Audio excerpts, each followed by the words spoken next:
Hey YouTube fragrance family, welcome to another episode of Sampling Samples of Atelier Month, Day 10. This one called Sous le Toit de Paris by Atelier Cologne, 2012 release date. Nose behind this, Jérôme Pinette? No, it's Ralph Schwager. So we have a different nose under this one. The big notes in this particular fragrance was definitely 100% violet leaf. We're getting some help from the geranium. There is some citruses in here, some neroli.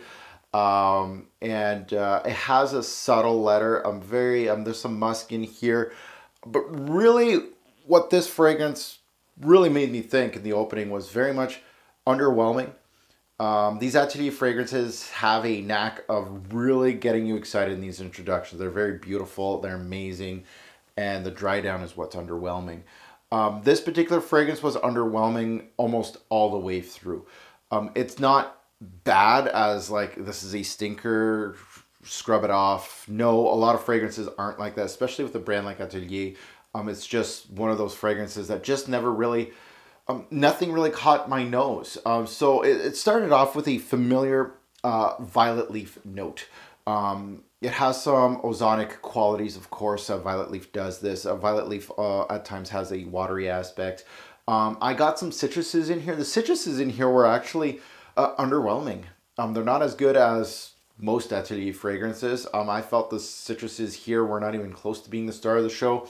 They were very much plain Jane, almost designer-like citruses. They were just there to make a presence, their presence known. It was really actually quite underwhelming for citruses for an Atelier fragrance. It was really not up to their usual.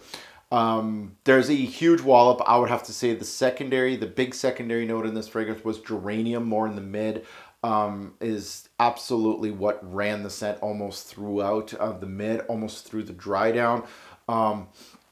This scent was watery, green, and kind of musty at the same time. I really got, I know leather I think is the backbone of this fragrance, but I received a very basic and very subtle leather note here. It really wasn't anything and I know my leather notes, and this was really not anything crazy. It was very soft. It was pretty much, I'm not going to say non-factor, but it's a very minimal factor. It was something that was just, oh, there's leather, and it wasn't really good. It wasn't rough or tumble. It was very subtle, and it was just there to say that there's leather. Same with the tonka bean. The tonka bean was actually less than the leather, less impressive, we'll say. These two notes, I was kind of hoping for more, the tonka bean and the leather, and it really never did anything for me. It really was one of those scents that was one of the most underwhelming of the whole brand, and now I understand why. It was one of those fragrances that doesn't really get talked about much on YouTube.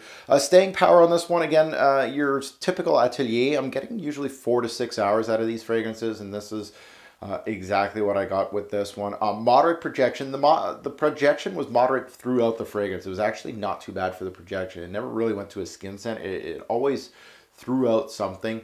The good things about this fragrance would have to be an interesting combo surrounding the violet. I felt like the citruses gave the violet something a little different. However, that was pretty much the good. The bad, I'm not going to say bad, but the leather wasn't what I was expecting. Tonka bean was non-existent. It really emphasized a lot of points that just aren't interesting. It was almost, dare I say it, and I'm not saying this in a bad way, but it was almost designer-like. It wasn't an upper echelon. It wasn't something I would spend $100 on. It would be something more I would spend like $50, $40. I'm not going to say it reminds me of this fragrance, but it does remind me of the use of course, the violet leaf, same as he would. It really wasn't upper echelon violet leaf. It was more like an he would violet leaf, which isn't really worth any extra money, to be quite honest. It's an okay violet leaf, but it's not something I would spend $100+ for.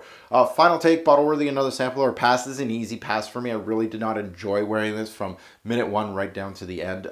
It just never showed me anything that got me interested at all. So unfortunately, this one didn't work for me. And that goes to a star rating, 1 being trash bin and 5 being absolutely gorgeous. I would have to give this one 2 stars.